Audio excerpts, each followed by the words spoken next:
अब आगे। यह कोई और नहीं बल्कि अंश था, जिसके चेहरे इस समय दुनिया जहान का गुस्सा था।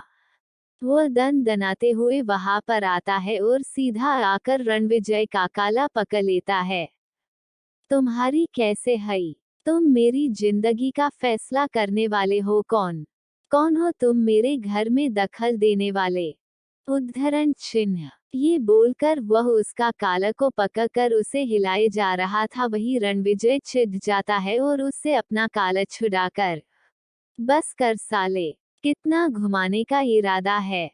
जो खाया नहीं वो भी बाहर आ जाएगा। उद्धरण चिन्ह। रणविजय उससे कुछ कदम दूर होता है और अपना काला सही करते हुए अंडस को, लोगों के साले कितने अच्छे होते हैं, अपने जमाई को पलकों पर बिठा कर रखते हैं और एक मेरा साला है। अंश, जो कि रणविजय की बात सुन रहा था, वह फिर से गुस्से में उसकी तरफ बढ़ते हुए अंडस को, तुम्हारी इतनी हिम्मत? तुम मुझे गाली दे रहे हो?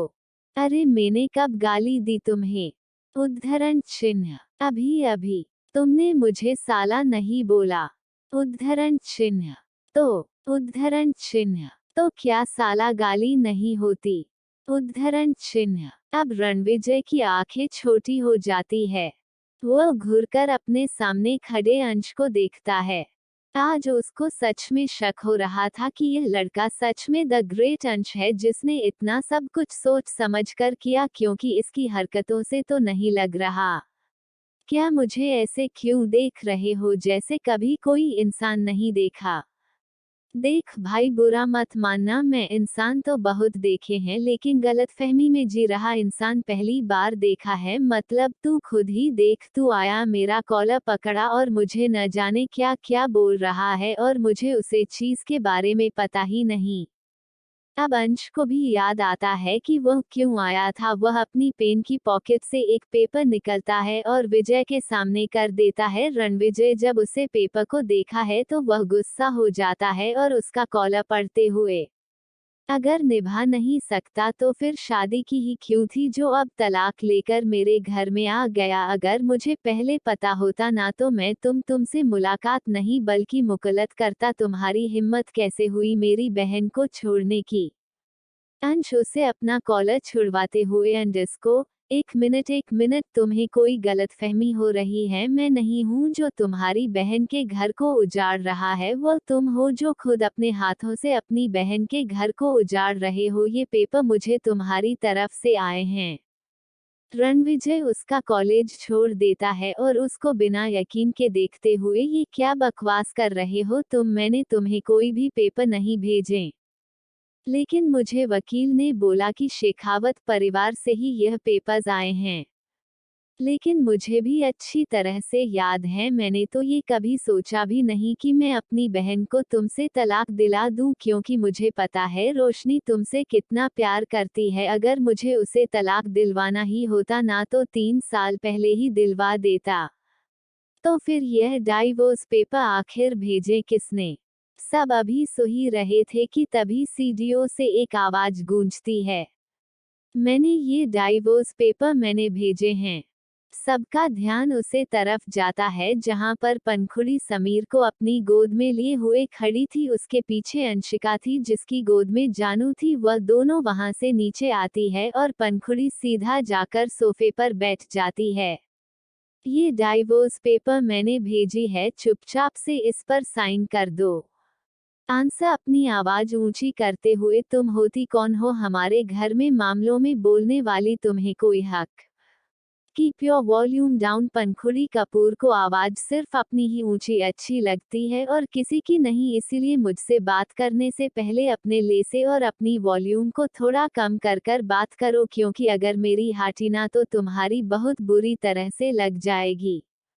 लेकिन अंश भी कहाँ काम था, वह भी अपने कामयाबी का झंडा लहराते हुए, अंडस को लगता है तुम इंडिया में नहीं आई हो, इसीलिए यहाँ के कायदे कानून नहीं जानती। यहाँ की बिजनेस वर्ल्ड में राठौर कंपनी दूसरे नंबर पर आती है और मैं उसी कंपनी का मालिक हूँ। तो तुम्हें अपना लहजादा सुधारने की जरूरत है, क्योंकि मैं आज तक किसी भी कपूर कंपनी को हमारे बिजनेस वर्ल्ड की दुनिया में तो देखा ही नहीं है किसी भी स्थान पर। रणविजय उसकी बात सुनकर अपना मुंह टेढ़ा कर लेता है और अपने मन में अंडरस्को देख रहा हूँ इसकी जगह पर कुछ दिन पहले मैं था, अब ये है, ये खुद की बहन से ही बहुत बुरी तरह से पिटेगा। बाकी ने सही कहा, ये खुद ही अपनी लंका में आग लगाएगा, बेवकूफ कहीं का। पंखुड़ी अंश की तरफ देखती है जो कि खुद को प्राउड वाले लोग से वहां पर खड़े करे हुए था। ये देखकर वो उसको मजाक उड़ाने वाली हंसी में देखते हुए, मिस्टर अंश राठौर, शायद बिजनेस की दुनिया का अपडेट नहीं लेते तुम। तुम्हारी कंपनी नंबर 2 नहीं नंबर 3 पर है, नंबर 2 पर शेखावत कॉरपोरेशन और नंबर 1 पर एसपी कॉरपोरेशन है। सारा बिजनेस दुनिया का ध्यान रखकर फिर कुछ पका करो, और एसपी कंपनी और किसी की नहीं, मेरी है।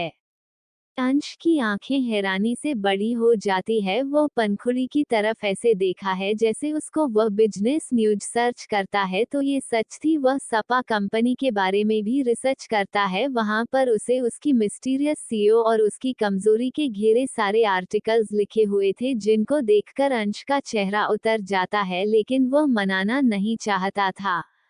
भले ही तुम्हारी एसपी इंडस्ट्री नंबर 1 पर है, लेकिन फिर भी तुम्हें कोई भी हक नहीं है एक पति पत्नी के बीच में बोलने का। तुम्हें किसने अधिकार दिया कि तुम मेरी पत्नी के बेहाल पर मुझे डाइवोर्स पेपर भेजो? जहां तक मुझे पता है तुम खुद इस रिश्ते से खुश नहीं हो। तुम्हारा और तुम्हारी पत्नी का रिश्ता तो एक झूठा था, एक फरेब था जो सिर्फ तुमने तुम्हारी बहन को सुरक्षित करने के लिए जोड़ा था। अब जब तुम्हारी बहन ही नहीं है तो रिश्ते का क्या मतलब? अब तो तुम्हें कोई डर नहीं है कि उसकी कोई सजा देगा, उसके साथ नाइंसाफी होगी, तो फिर यह रिश्ता खत्म कर देते हैं ना। पंखुड़ी की बात सुनकर अंश तेजी से चिल्लाते हुए उसके पास आता है और उसके गले को जोर से पकड़ लेता है। तुम होती कौन हो मुझे मेरी पत्नी से जुदा करने वाली? तुम्हारी हिम्मत भी कैसे हुई ये सोचने की कि तुम रोशनी को मुझे अलग कर देगी, और मेरी बहन का नाम अपनी इस गंदी जुबान पर लाने की जरूरत नहीं है। वेरी रॉन्ग मूव मामू, now devil is awake, may God bless you. Sameer अपने मन में ही अंश को देखते हुए कहता था जैसा उसने सोचा था। एक ही झटके के साथ अंश का चेहरा टेबल पर लगा हुआ था और पंखुड़ी ने उसके चेहरे पर अपना हाथ ऐसे रखा हुआ था जैसे शेर अपना पंजा रखता है अपने शिकार के ऊपर। मैंने पहले भी कहा था मुझे बदतमीजी बर्दाश्त नहीं है, लेकिन कुछ मर्दों को समझ ही नहीं आता। तुम्हें क्या लगता है अगर सामने लड़की है तो तुम्हारी जोर जबरदस्ती से या फिर तुम्हारी थकियां इस धमकियों से डर कर एक साइड हो जाएगी? नहीं बेटा, मैं वह आज हूँ जो तुम्हारे जैसे अच्छे अच्छे को जलाकर खाकर सकती है। इसीलिए आइंदा से अगर मुझसे बात करनी है तो अपने लड़के को और अपनी जुबान को थोड़ी तमीज सीख कर करो, वरना अंजाम तुम्हारे सामने है।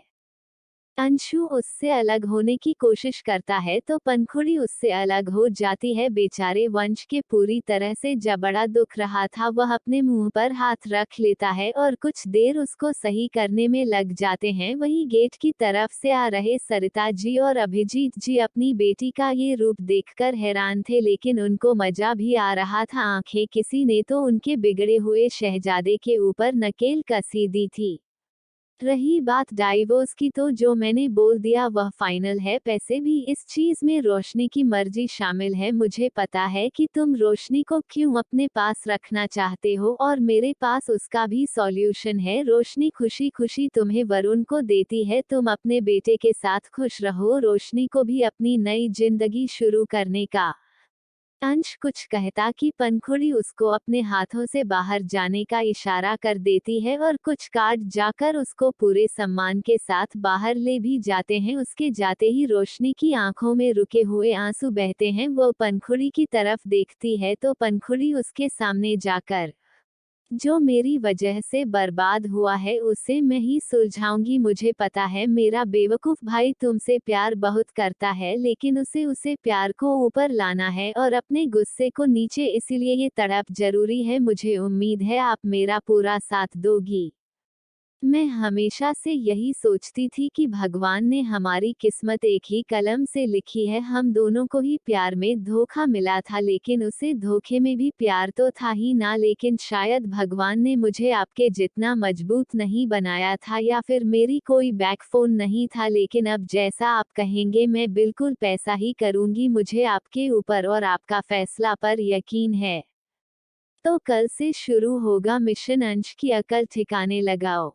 सब उसकी बात सुनकर हंस देते हैं, लेकिन इस बात से इंतजार की किसी को उनकी हंसी बहुत ज्यादा चुप रही थी और वह उनके खिलाफ कुछ साजिश कर रहा था। पाखी अपने रूम में तैयार हो रही थी कि इतने में पीछे से आकर कोई उसको हग कर लेता है। पाखी आईने में देखती है तो ये रणविजय था। रणविजय ने अपना सिर उसके कंधे पर टिका दिया और अपने हाथों से उसकी कमर को बहुत ही कसकर पकड़ लिया। पाखी समझ रही थी कि जरूर रणविजय के अंदर कुछ बड़ा चल रहा है। मिस्टर शेखावत, इस हरकत का मतलब मैं जान सकती हूँ। उद्धरण चिन्ह।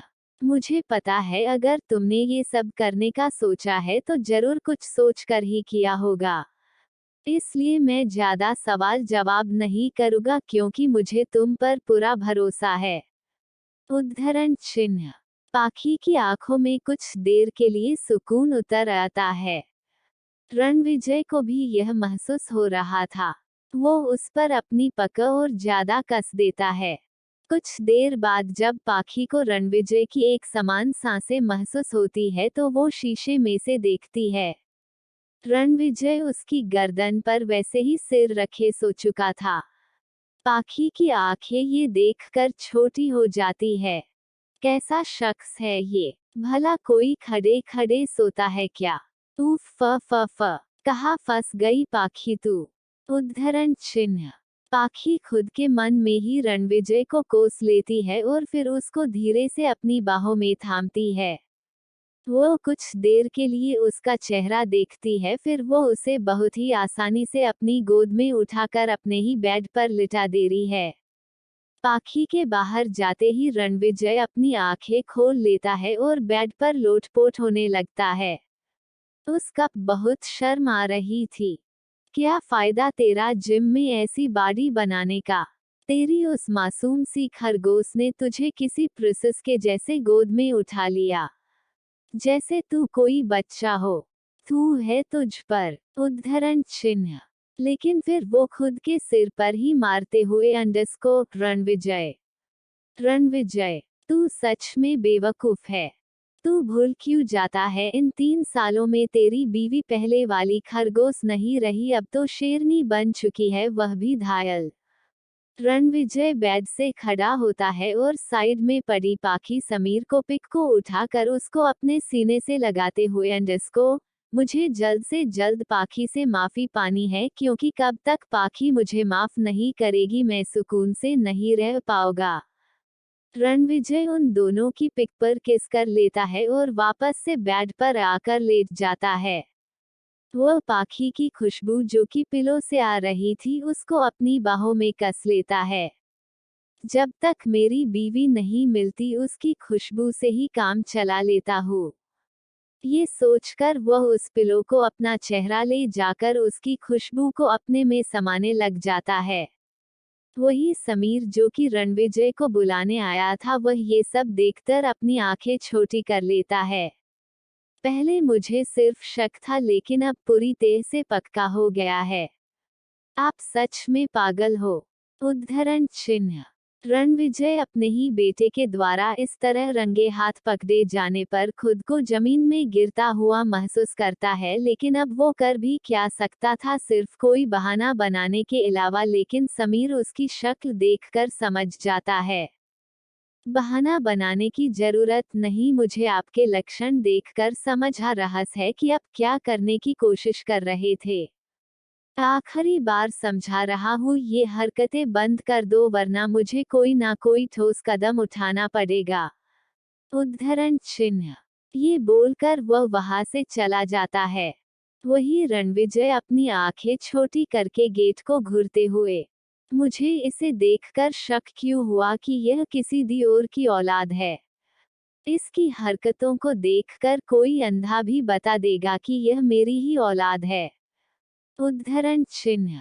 तारांकन तारांकन। वीर लिफ्ट में खड़ा होकर अपने फोन पर किसी से बात कर रहा था कि तभी एक और शख्स लिफ्ट के अंदर दाखिल होता है। फिर को जब उसे शख्स की खुशबू आती है तो वो उसे और देखता है। यह एक लड़की थी जिसे बहुत ही सुंदर सा अनारकली सूट पहना हुआ था। उसके बालों की लंबी सी चोटी बनाई हुई थी, लेकिन वीर को उसका चेहरा दिखाई नहीं दे रहा था। वीर बहुत कोशिश करता है लेकिन उसको उसका चेहरा दिखाई नहीं देता। तभी अचानक से वह लिफ्ट रुक जाती है और लिफ्ट में पूरी तरह से अंधेरा हो जाता है। वीर के साथ वह लड़की भी पैनिक कर जाती है। खोलो इसे खोलो, हमारा दम घुट रहा है, क्या हो गया, इसे चालू करो प्लीज, हमें डर लग रहा है। वो लड़की करते हुए जोर जोर से लिफ्ट पर अपने हाथों को करने लग जाती है। ये देखकर वीर को कुछ अजीब लगता है लेकिन वह ज्यादा रिएक्ट नहीं करता। तभी उसे लड़की का फिगर कुछ गिरता हुआ सा महसूस होता है। वीर जल्दी से अपने फोन की टॉर्च ऑन करता है और उसे लड़की के फेस पर डालता है। वह लड़की अपने चेहरे पर हाथ रख लेती है लेकिन उसके हॉट वीर को अच्छी तरह से दिख रहे थे। देखिए मिस, घबराने की जरूरत नहीं है, मैंने मैसेज कर दिया है, जल्द से जल्द मेरे बॉडी गर्ल्स लिफ्ट की प्रॉब्लम सॉल्व कर देंगे, इसलिए आपको पहने करने या डरने की जरूरत नहीं है। वीर की बात सुनकर वह लड़की धीरे धीरे से अपने चेहरे से अपना हाथ धीरे धीरे नीचे करती है और वीर की तरफ देखती है। वीर के लिए तो पूरी दुनिया जैसे कुछ पल के लिए हमसी गई थी। उसे लड़की की सेल से गहरी आंखें, छोटी सी नाक, उसमें स्टोन वाली नोजपिन, उसके वह लाल होता और उनके नीचे उसकी खूबसूरती को बचाने के लिए भगवान ने दिया हुआ छोटा सा तिल। वीर के लिए तो जैसे अब पूरी दुनिया बन चुकी थी। शाहरुख खान की फिल्मों के जैसे सब कुछ ब्लर हो चुका था। अचानक से 100 वाट की लाइट जाग रही थी और उसे लड़की के ऊपर फूलों की बारिश हो रही थी। हवाओं में एक प्यार से भरा हुआ संगीत बज रहा था। वीर अपनी सुध बुध खोकर उसे लड़की को देखे जा रहा था। वही उसे लड़की की आंखें भी कुछ देर के लिए वीर की आंखों से मिल जाती है। वह भी उसकी उन कई गहरी आंखों को देखते हैं जिनमें न जाने कितने दुख, कितना अकेलापन, कितनी उदासी छुपी हुई थी। वह दोनों एक दूसरे की आंखों में ऐसे ही देख रहे थे कि तभी अचानक से लिफ्ट की लाइट जल जाती है। इससे पहले कि वह दोनों कुछ समझते एकदम से लिफ्ट नीचे जाने लगती है जिससे वह लड़की डर जाती है। वीर ना जाने क्या सोचकर आगे बढ़ता है और उसे लड़की का हाथ पकड़कर उसे बिल्कुल अपने करीब खींच लेता है और उसको बहुत ही जोर के साथ अपने गले से लगा लेता है। उस लड़की को भी वीर की बाहों में कुछ अजीब जा असुरक्षित नहीं लगा। उसे खुद समझ नहीं आ रहा था कि क्यों उसे उस अजनबी के लिए कुछ अलग क्यों महसूस नहीं हो रहा था। वह भी उसको कसकर पकड़ लेती है। दोनों अब इस खतरे की खाड़ी में भी एक दूसरे का सुकून महसूस कर रहे थे। तेज आवाज के साथ फुल लिफ्ट नीचे जाकर रुकती है। ये तो अच्छा था कि दोनों में से किसी को चोट नहीं आई, लेकिन शायद डर की वजह से वह लड़की बेहोश होकर वीर की बाहों में ही गिर चुकी थी। फिर जल्दी से उसको संभालता है और सीधा खड़ा करता है। हेलो मिस, मिस, क्या हो गया आपको? उद्धरण चिन्ह। लेकिन वह लड़की नहीं उठती। वीर जल्दी से उसको अपनी बाहों में उठाता है और वहां से लेकर हॉस्पिटल में आ जाता है। यहाँ डॉक्टर उसे चेक करता है। वीर अभी वहां पर बैठा ही था कि तभी एक शख्स उसका ध्यान अपनी तरफ खींचता है। वीर हैरानी से उसे लड़की को देखे जा रहा था। ये कोई और नहीं बल्कि उसकी पत्नी माया थी। जी हाँ, माया, जिसको उसने 2 साल पहले एक एक्सीडेंट पर खो दिया था जब उसकी बच्ची मंत्र 3004 महीना की थी। वह हारने से माया को देखे जा रहा था। लेकिन जैसे ही वीर देखा है कि माया बाहर से जा रही है, वह जल्दी से अपने बैंक से उठता है और माया के सामने जाकर खड़ा हो जाता है। माया भी हैरानी से वीर का चेहरा देख रही थी। वीर उसको कसकर गले से लगा लेता है। माया, मैंने तुम्हें लेकिन उसके शब्दों को पूरा होने के लिए जरिया ही नहीं मिल रहा था, क्योंकि उसका गला पूरी तरह से भर चुका था। वह बस अपनी पत्नी को 2 साल बाद देखने की खुशी मना रहा था। इससे ज्यादा खुशी उसे इस पार्टी की थी कि अब जानू को भी अपनी असली माँ का प्यार मिल जाएगा। हालांकि यह बात नहीं है कि कभी पंखुड़ी ने उसके और समीर के बीच में फर्क किया हो, लेकिन फिर भी असली माँ तो असली माँ ही होती है। यह आप क्या हरकत कर रही हो? छोड़िए मुझे, मैं माया नहीं हूँ, मेरा नाम तो प्रीति है। आपको शायद कोई गलतफहमी हो रही है। माया वीर को खुद से अलग करते हुए कहती है, तो वीर हैरानी से उसकी तरफ देखा है। तभी वहां पर एक लड़का आता है और प्रीति को अपने पास खींच लेता है। ये शख्स कौन है जो इस तरह से आपके करीब खड़ा है? क्या इसके इंटेंशन कुछ गलत है? हमें बताइए, हम इसको अभी अच्छा सा शब्द सिखा देंगे।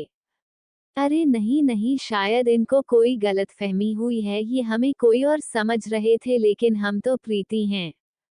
ये बोलकर वह दोनों वहां से चले जाते हैं। वही वीर बस उसे और ही देख रहा था। उसे यकीन था कि उसकी माया है, उसकी बीवी माया। अब उसने उसके साथ इतने साल बिताए थे, वह उसका पहला प्यार थी, तो वह अपनी ही माया को कैसे न पहचानता। लेकिन माया ने तो उसे पहचानने से साफ साफ इनकार कर दिया था। आखिर क्या वजह है? इससे आगे बहुत सोच नहीं पता, क्योंकि डॉक्टर बाहर आते हैं और वीर पर हल्का सा गुस्सा करते हुए, देखिए सर, जब आपको पता है आपकी वाइफ को बंद जगहों पर डर लगता है, उनको पैनिक अटैक आते हैं, तो आप उनको ऐसी जगह पर लेकर ही क्यों गए? आजकल की जनरेशन को भी पता नहीं क्या की मिलती है इन सब फालतू।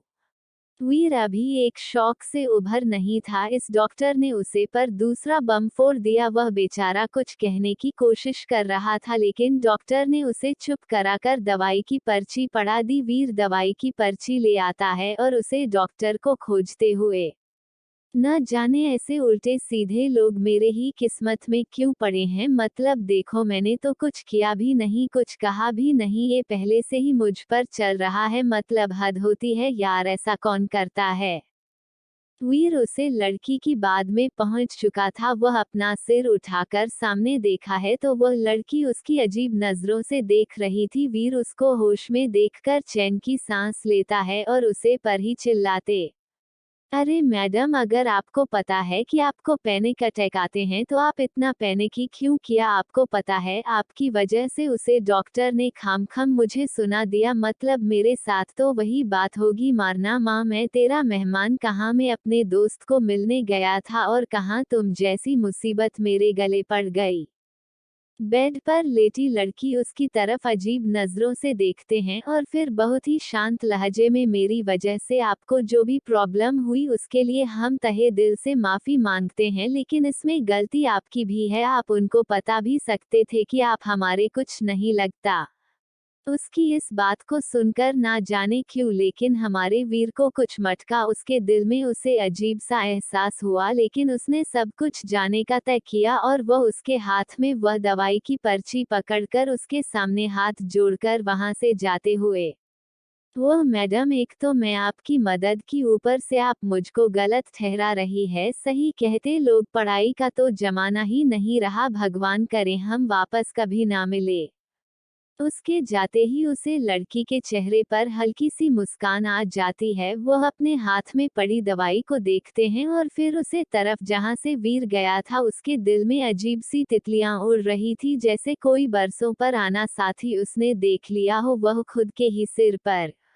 नंदू पागल मत बन, सितारे चांद के आसपास हो सकते हैं, लेकिन उसकी हिस्सा नहीं।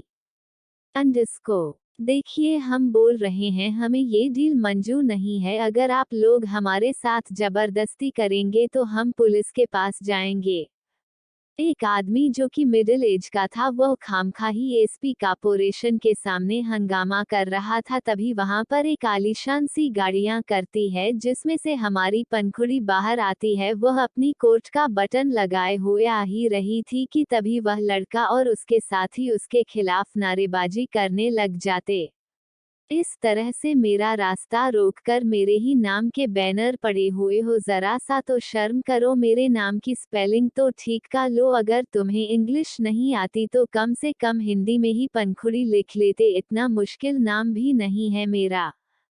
पंखुड़ी की बात सुनकर वह सारी भीड़ बेशर्म सी हो जाती है। वह सभी जल्दी से अपने हाथ में पड़े बैनर्स को उल्टा कर लेते हैं। तभी वही मिडल एज आदमी जो कुछ ज्यादा ही भड़क रहा था, वह अपनी सख्त आवाज करते हुए, आपको बैनर दिख रहे हैं, लेकिन बेंगलुरु के ऊपर क्या लिखा हुआ है वह नहीं दिख रहा क्या? हम यहाँ आपके खिलाफ विरोध करने बैठे हैं।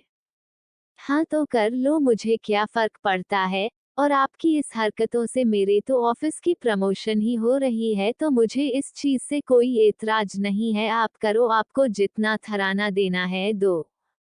पंखुड़ी अपनी आंखों पर चश्मा चढ़ाते हुए अंदर जाती है और सिक्योरिटी को बोलकर उन लोगों को ऑफिस से थोड़ा दूर कर देती है, ताकि उसके किसी भी सहकर्मी को आने जाने में कुछ दिक्कत ना हो। वही वह बेचारे धारण करती हो को समझ नहीं आ रहा था कि वह अब नारेबाजी करे या फिर चुपचाप से अपने घर लौट जाए। मुझे ना कभी कभी आपसे जलन होती है। आप जैसे सोचती हो, जैसे आपकी पर्सनैलिटी है, आपका जो एटीट्यूड आप करी करते हो, मुझे भी बिल्कुल आपके जैसे बना है। अंशिका चाहते हुए कहती है। तो पंखुड़ी अपने ऑफिस से दूर पहले शहर को देखते हैं, जहां से उसे पूरे शहर का बहुत अच्छा व्यू दिख रहा था। वह एक हल्की और मरीन आवाज में, मैं नहीं चाहती अंशु कि तुम कभी भी पाखी की जिंदगी जियो। ये जो तुम्हारे सामने है वो पंखुड़ी है। पाखी को पंखुड़ी बनने के लिए बहुत कुछ सहना पड़ा, बहुत कुछ छोड़ना पड़ा। एक त्याग का नाम पंखुड़ी बना है। मैं नहीं चाहती जो कुछ मैं फेस किया है वह तुम भी करो। अंशिका पंखुड़ी की बात समझ रही थी। वह चुपचाप से आगे आता है और उसको गले लगा लेती है। पंखुड़ी भी कुछ देर के गले लगाकर खुद को शांत कर लेती है और फिर से अपने डेविल अवतार में आकर अपनी मीटिंग अटेंड करने लग जाती है। अंडस्को, बस जैसा आपने कहा था हमने बिल्कुल वैसा कर लिया है। बच्चे हमारे पास है। एक शख्स जिसने अपने चेहरे पर मन की कैप पहनी हुई थी, वह बहुत ही दास और कर में आकर फोन पर किसी को बोलता है। सामने से कुछ इंस्ट्रक्शंस की आवाज आती है, जिसे सुनकर वह लड़का खुश हो जाता है। ठीक है सर, आपने जैसा बोला हम वैसा कर देंगे। हम अभी उनके घर वालों को मैसेज कर कर बता देते हैं। ये बोलकर वह लड़का उन बच्चों की तस्वीर निकलने लग जाता है, जो कि कोई और नहीं हमारे समीर, जानू, वरुण और शौर्य थी। जहां पर हमारा समीर, वरुण और शौर्य जाग रहे थे, तो वहीं पर जानू बेहोश थी। समीर उन लोगों को कुरते हुए, अगर अपनी जिंदगी से थोड़ी सी भी मोहब्बत करते हो तो हम लोगों को छोड़ दो, वरना जो तूफान यहाँ पर आएगा तुम उसका सामना नहीं कर पाओगे। किडनैपर में से एक लड़का, जो खुद को कुछ ज्यादा ही समझ रहा था, वह समीर को बच्चा जानकर उसके गाल पर एक खींचकर थप्पड़ मार देता है। बच्चे हो, बच्चे की तरह रहो। ऐसे बहुत बड़ी गलती कर दी है, इसका खामियाजा तो तुम्हें फूकना ही पड़ेगा। तुम्हें नहीं पता, मेरे मामा अगर डेविल है तो मेरी माँ भी दिवलों की भी सरताज है। सॉरी की बात सुनकर वह सभी लोग अभी हंस ही रहे थे का तभी वहां पर गोलियां चलने की आवाज आती है। प्लीज चैनल को subscribe and like, comment, share जरूर करें।